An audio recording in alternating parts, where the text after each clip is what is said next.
That order is annexure to page 66. It's a matrimonial dispute. Your case is also compromised. It has been compromised. Compromise has been effected between all the parties. All the parties. Ji, husband को भी लेके उसमें. And where is order? Lordship's order is at page number 66. आप लोग कौन कौन है? Rajdeep. Who is Rajdip? The husband. Husband. Paragraph number 2 देखें sir. Where is compromise? Record पे है. During the course of argument was informed to the court that there is a settlement between parties. Petitioner and husband of respondent number 2 offered to pay an amount with 60 lakhs to respondent number 2 as an interim measure. Offered to pay an amount with 30 lakhs. It is further agreed after receiving part payment with 30 lakhs. Husband and wife will withdraw all cases filed against each other in respect of all other family members. तो 30 लाख रुपए यही court में दिए थे उनको आपके समक्ष. Paragraph number 4, demand draft of 30 lakhs rupees bearing numbers was handed over to the reader of the court for giving it to respondent number 2. Respondent has directed hand over the said after taking receipt from respondent number 2 on order sheet. कितने में agreement हुआ? 60 में. 60 में. 60 lakhs में 30 लाख रुपए दे दिए और बाकी सेकंड मोशन जो होगा उस समय देने के लिए है. क्या उनको नोटिस करना है? Second motion in of the mutual divorce में. Yes, state any objection? अगर नोटिस करना चाहे नोटिस कर लें sir. Notice to respondents. PF 7 days returnable. Further proceedings be state till next date of hearing. Number है case number? जी sir. It is ST number 52/24. 52 of 24. कहाँ का? Additional session judge Katni. 7th ASG Katni. 7th ASG Katni.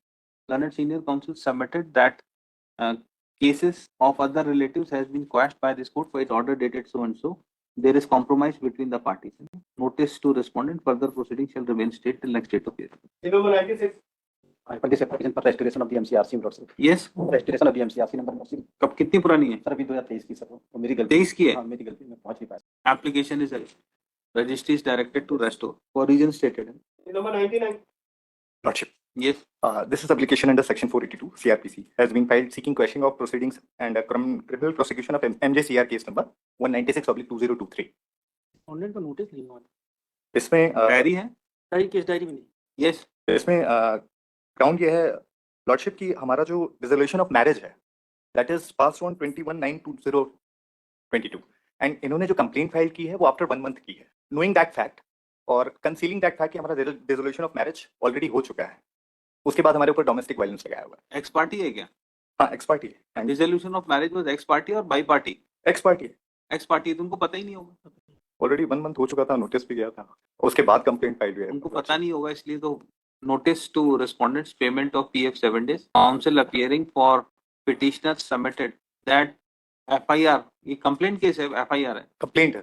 Complaint case is filed after decree of divorce has been granted in favor of petitioner number 1 Srijan Pandey. petitioner number 1 full stop. Notice to respondent number 2. Further proceedings in so and so shall remain state till next date of hearing.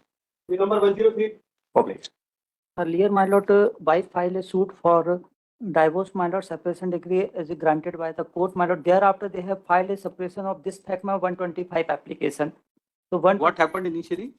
तो earlier इन्होंने section 13 का divorce suit file किया था जिस पर degree हुआ और degree के बाद इन्होंने इस फैक्ट को सप्रेस करते हुए 125 की एप्लीकेशन फाइल करी. हमने जवाब दिया. जवाब में बताया कि डाइवोर्स का इन्होंने सूट लगाया तो डिग्री हुआ पृथककरण का और जे पे फैक्ट को सप्रेस करते हुए 125 लगाया. फिर उसमें इन्होंने इंट्री मेंटेनेंस ग्रांट कर दिया जिसके अगेंस्ट हम इधर 482 में आए हैं. क्या है 482? सर हमने इसमें जो एप्लीकेशन उनकी अलाउ करी है वो डेट ऑफ एप्लीकेशन से करती इंट्रीम ऑर्डर की और हमारा जो सबमिशन है वो ये कि सर हमें देने में कोई दिक्कत है. हम डेट ऑफ ऑर्डर से अभी जमा करते till then final disposal order से क्यों देंगे? डेट ऑफ एप्लीकेशन से देंगे. उन्होंने सप्रेस करते हुए कि डाइवोर्स हो गया. काइंडली सी नेक्स्ट A6. तो डाइवोर्स हो गया देन व्हाट? सर हमने सेक्शन 9 लगाया. हमारे साथ वो रहने को तैयार नहीं है. उनका खुद का दावा था कि हम इनके साथ नहीं रहना चाहते, हमें तलाक चाहिए. डाइवोर्स किस ग्राउंड पे हुआ है? सर काइंडली सी नेक्स्ट A6 क्रूएलिटी पे हुआ है? नहीं उन्होंने जो लिखा मैं पढ़े दे रहा हूँ. Page number 23 my paper book. जैसे कि उभय पक्षों के साक्ष्य से स्पष्ट है कि पक्षकारों के पास छोटे मोटे विवाद होकर अनावेदक यानी हमारे द्वारा सेक्शन 9 का प्रकरण अधिनियम को प्रस्तुत किया गया. उभय पक्षों का एक वैक्स अवैध संतान भी है. समय के साथ उभय पक्षों में न केवल उज्ज्वल भविष्य की चिंता उत्पन्न होगी बल्कि एक दूसरे की आवश्यकता भी समझनी होगी. फिर उन्होंने आखिरी में पैरा 16 में निर्णय में दिए गए निष्कर्ष के अनुसार हिंदू विवाह अधिनियम की धारा 13 का में दी गई शक्ति को प्रयोग में तो वैकल्पिक उभय पक्षों के न्यायिक प्रतिकरण स्वीकार किया जाता है. तो वाइफ की सूट था जी स्वीकार हो गया. देयर आफ्टर ये जजमेंट है इनका अगस्त का. फिर उन्होंने 11वें महीने 125 लगाते और इस फैक्ट को सप्रेस करते हैं. वो भी मैंने एप्लीकेशन P1 है उनका. P1 इज इम्प्यून और P2 इज 125 एप्लीकेशन. सप्रेशन से उनको फायदा क्या? कोई बार है क्या? से बार नहीं सर. मेरा यह कहना है सप्रेशन से अगर कोई बार हो तो नहीं ठीक है, बात समझ में बात आता नहीं, है। लेकिन फैक्ट कोर्ट की नॉलेज में लाना तो चाहिए कि हमारा इससे पहले मैंने लगाया था जिसमें ऐसा ऑर्डर हो चुका है। उससे क्या फर्क सर पड़ेगा, कोई ऐसा ऑर्डर हो सर भी मेरा गया तो? मेरा सिर्फ इतना सबमिशन है कि डेट ऑफ ऑर्डर से हम देने को तैयार हैं, रिमेइंग जो है डेट ऑफ एप्लीकेशन का वो बस स्टे कर, बस इतनी हमारी पे। Notice PF 7 days, returnable 4 weeks, week commencing।